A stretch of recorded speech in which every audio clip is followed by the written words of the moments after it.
Pensemos un momento en algo. ¿A quién le pertenece el café que nos estamos tomando? ¿O el terreno sobre el que se construyen nuestras ciudades? La respuesta, aunque no lo parezca, está en unas reglas invisibles pero superpoderosas: los derechos de propiedad. Y bueno, hoy vamos a desentrañar cómo estas reglas, en silencio, definen casi todo nuestro mundo. Para que entendamos bien por qué son tan cruciales, vamos a empezar con un contraste que lo deja todo muy claro. Pensemos en cómo se arreglan las disputas de negocios en mundos muy distintos. Y miren, esta cita del economista Thomas Leonard lo resume perfectamente. En un mercado legal como el del tabaco, las disputas se llevan a los tribunales porque las reglas del juego están claras. Pero, ¿qué pasa en un mercado ilegal? Ahí no hay reglas claras, y la violencia se convierte, pues, en la única forma de hacer negocios. Entonces, la gran pregunta es esta, ¿no? ¿Por qué un grupo usa abogados y el otro usa armas? La respuesta, como vamos a ver, está justo en la existencia, o en la ausencia, de derechos de propiedad claros y que se puedan defender. Y este es el punto clave de todo. Cuando no hay un acuerdo sobre de quién es qué, solo quedan dos caminos para resolver los conflictos: la fuerza bruta, donde simplemente gana el más fuerte, o la política, donde una autoridad viene e impone su voluntad. Los derechos de propiedad nos ofrecen una tercera vía: la cooperación pacífica. Bien, entonces, ¿qué son exactamente estos derechos? Porque no se trata solo de tener cosas. Son en realidad una especie de tecnología social brillantísima que nos permite cooperar. Y para entenderla bien, podemos usar un marco muy simple: las 3D. A ver, es fácil pensar que la propiedad se trata de los objetos, ¿verdad? Pero en el fondo se trata de lo que podemos hacer con ellos. Son reglas de comportamiento que todos de alguna forma aceptamos. Cuando decimos que algo es mío, lo que de verdad estamos diciendo es que todos los demás están de acuerdo en no usarlo sin permiso. Y aquí están las 3D. Primero, los derechos deben estar definidos, o sea, que todos entendamos qué se posee y hasta dónde llegan esos derechos. Segundo, tienen que ser defendibles, que se pueda impedir que otros usen la propiedad. Y tercero, deben ser disponibles o transferibles, que se puedan regalar, vender o intercambiar. Una forma genial de visualizar esto es con la analogía del as de varas.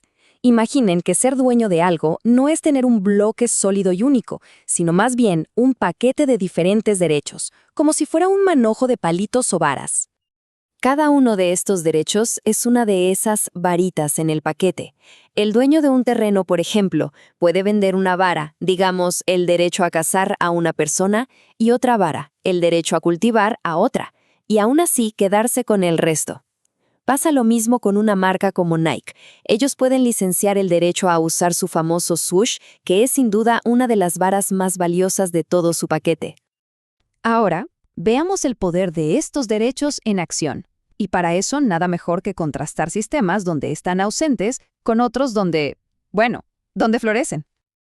Este cuadro lo deja clarísimo. En un sistema de acceso abierto, donde nadie es dueño de nada, el resultado suele ser la famosa tragedia de los comunes. Cada uno trata de sacar el máximo provecho antes de que se acabe, y al final todos pierden porque el recurso se agota. Luego está la propiedad común, donde un grupo definido pone reglas para usarlo de forma sustentable. Y finalmente, la propiedad privada, donde el dueño individual tiene el mayor incentivo posible para cuidar y aumentar el valor de lo que tiene. Y para esto hay un ejemplo real y de verdad dramático que ocurrió en Níger. Los árboles eran propiedad del Estado, lo que en la práctica los convertía en un recurso de acceso abierto para cualquiera.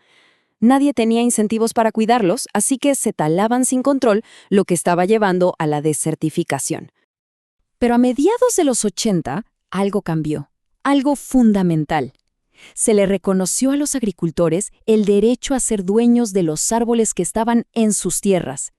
De repente, los árboles dejaron de ser un estorbo para los cultivos y se convirtieron en un activo súper valioso. Los incentivos se alinearon por completo con la conservación. ¿Y el resultado de este simple cambio en las reglas de propiedad? 7.4 millones de acres de tierra recuperaron su cobertura de árboles. Para que nos hagamos una idea de la escala, esa es una superficie más grande que todo El Salvador. Un cambio ecológico y social masivo impulsado solo por modificar las reglas del juego. Y este poder de alinear incentivos llega a niveles que a veces ni nos damos cuenta. Plataformas como eBay, por ejemplo, funcionan porque existen derechos de propiedad súper claros. Se confía en que se va a recibir un producto porque hay todo un sistema que protege el derecho del vendedor sobre el dinero y el del comprador sobre el bien. Es literalmente la base de la confianza en nuestras economías modernas.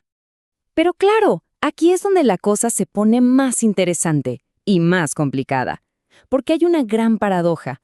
La misma entidad que define y protege la propiedad, o sea, el gobierno, es también la única con el poder de limitarla o incluso de quitarla por completo. El gobierno, entonces, juega este doble papel. Por un lado, es el protector, hace cumplir los contratos y defiende la propiedad del robo. Pero por otro lado, es el que toma. Al cobrar impuestos, al regular cómo se puede usar algo o hasta expropiándola directamente. Incluso crea mercados ilegales al prohibir la venta de ciertas varas, como el derecho a vender órganos.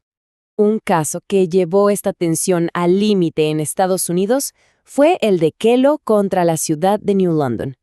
El caso se centró en el poder de expropiación forzosa, que es básicamente el derecho que tiene el gobierno de obligar a alguien a venderle su propiedad por una causa de interés público. Lo polémico aquí fue el concepto de uso público. La ciudad no quería las casas para construir una obra pública tradicional como una carretera o una escuela, no. Quería entregárselas a un desarrollador privado con el argumento de que el nuevo desarrollo económico que iba a generar sería un beneficio para el público. Y fíjense en lo que advirtió la jueza O'Connor en su opinión en contra. Dijo, y esto es clave, que esta decisión le daba permiso al gobierno para quitarle la propiedad a los que tienen menos recursos y dársela a los que tienen más poder e influencia. Es una crítica clásica de la teoría de la elección pública, que nos recuerda que las decisiones políticas, muchas veces, sirven a intereses de grupos poderosos y no necesariamente al bien común. Así que todo esto nos lleva a una idea central. La definición de propiedad nunca está completamente resuelta. Es más bien una frontera que se negocia, se disputa y se mueve constantemente. En el fondo, toda la discusión se reduce a esto. Es la batalla por trazar la frontera entre lo que es mío y lo que es nuestro. ¿Dónde termina el derecho individual y dónde empieza el interés de la comunidad? Esta es, sin duda, una de las preguntas fundamentales de cualquier sociedad. Entonces, ¿con qué nos quedamos de todo esto?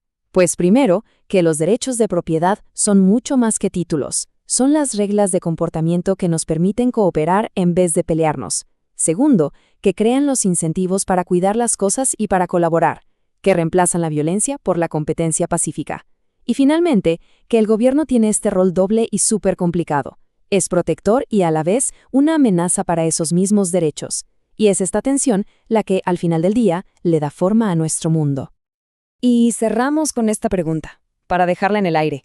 ¿Esta línea entre lo mío y lo nuestro define nuestras libertades y nuestras obligaciones? La pregunta de quién tiene el poder de dibujarla y de moverla es quizá una de las más importantes que enfrentamos como sociedad.